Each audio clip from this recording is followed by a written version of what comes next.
গেল ঈদে প্রেক্ষাগৃহে মুক্তি পায় সিয়াম আহমেদের সিনেমা জঙ্গলি। ছবিটি মুক্তির দিন থেকে ব্যাপক সাড়া ফেলেছে। এখন পর্যন্ত প্রায় প্রতিটি শো বাড়ছে হাউসফুল।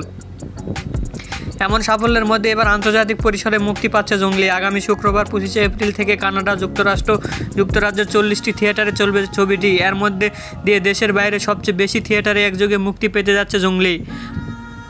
পরিবেশক প্রতিষ্ঠান স্বপ্ন স্কয়ার ক্রো এর পরিবেশনায় আন্তর্জাতিক পরিসরে মুক্তি পাচ্ছে ছবিটি। এক সংবাদ বিজ্ঞপ্তি প্রতিষ্ঠানটি জানায়, প্রথম সপ্তাহে কানাডার 5টি, যুক্তরাষ্ট্রে 28টি ও যুক্তরাজ্যের 60টি থিয়েটারে চলবে জঙ্গলি। যদিও যুক্তরাজ্যের ছবিটি যৌথভাবে প্রযোজনা করছে রিভেরি ফিল্মস।